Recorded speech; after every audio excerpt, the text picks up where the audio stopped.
बिस्मिल्लाहिर्रहमानिर्रहीम। अस्सलामु अलैकुम वरहमतुल्लाहि वबरकातुह। आज उर्दू खुशखती का 8वां सबक होगा, खत नस्तालिक का।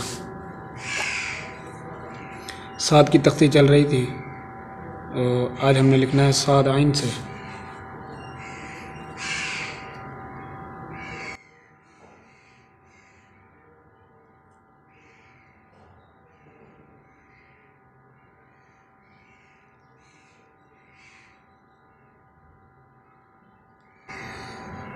ये साद आइन जो है, इसका आइन इस तरह होगा, ऊपर छोड़ के इस तरफ यूँ घुमाएंगे और ये शक्ल बनेगी।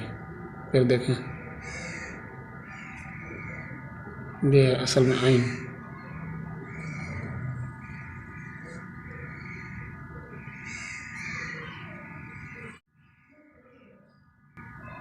यहाँ से पूरी कलम चलेगी और यहाँ से हमने नीचे लाकर फ़ा बनाया, साद फ़ा।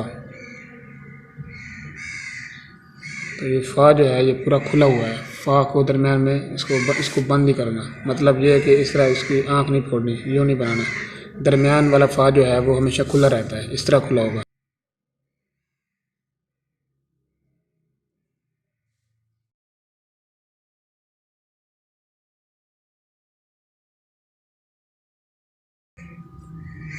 साद काफ जो है, इसकी जो नोक है यहाँ पर हमने इसको थोड़ा सा इस तरफ छोड़नी है। अब दायरा बनाना आसान हो जाएगा।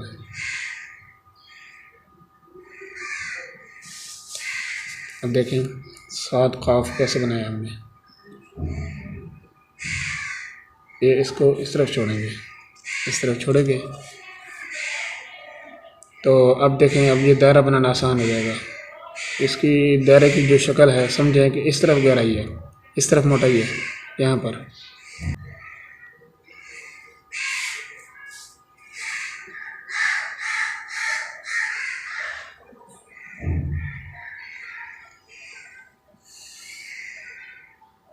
साद काफ, ये देखें साद अलिफ,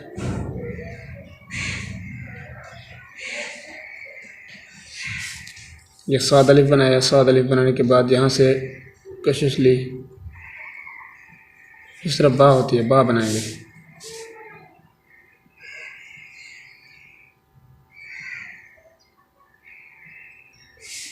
तो ये बा हमने बनाई है, समझें ये बा है, ठीक है। इसको जितनी जल्दी से बनाएंगे पूरी कलम रख कर तो ये उतना अच्छा बनता है।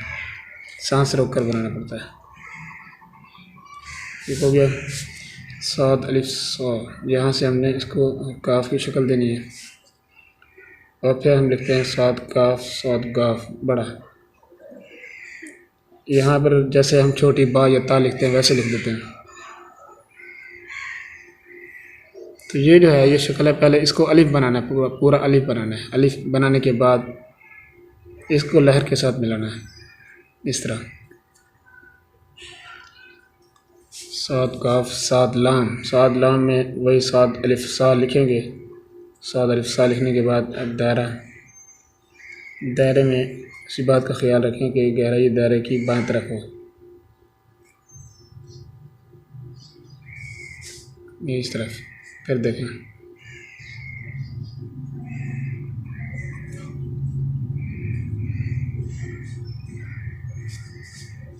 साद लाम,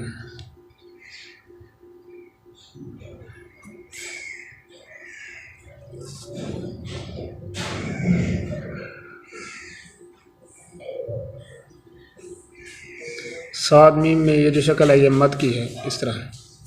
अब यहाँ पर नुक्ता लगाना है। नुक्ता लगाने के बाद यहाँ से बीच से निकालेंगे। ये मीम दोबारा समझें कि इसको कैसे बनाएंगे। पहले नीचे मद की शक्ल बनानी है। मद की शक्ल बनाने के बाद अब एक कत लगानी है। कत लगाने के बाद इसके बीच से निकालेंगे। साद नून, साद नून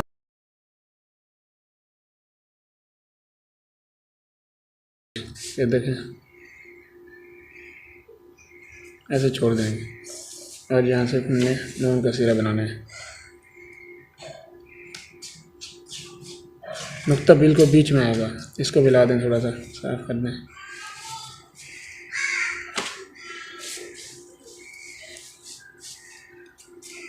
नुक्ता बिल्कुल बीच में आएगा, साद नून साद वाव। और ये जो तख्ते हैं मतलब ये कि हर तख्ती में एक लफ्ज़ बार बार आ रहा है, साद के साथ पूरी तख्ती चलेगी।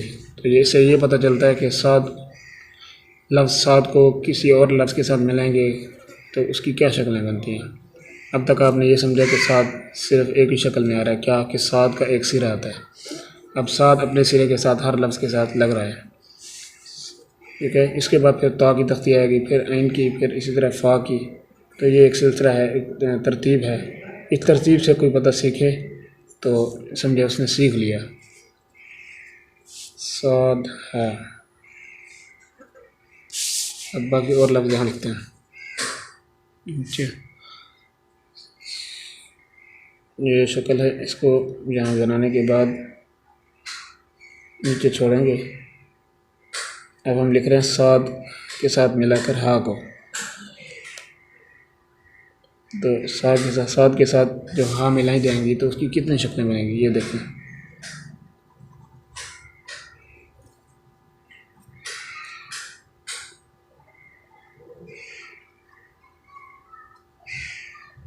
तो ये साद है, साद लाम जो है ये अलिफ बनाने के बाद इसको नीचे की तरफ लेके आएंगे और इस जगह पर हमने अलिफ लगाना है।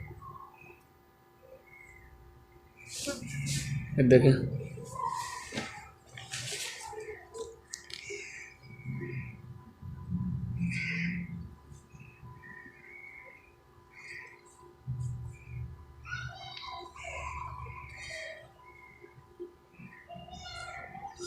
ये जो शक्ल है देखें ये ऊपर बराबर हो जाएगी।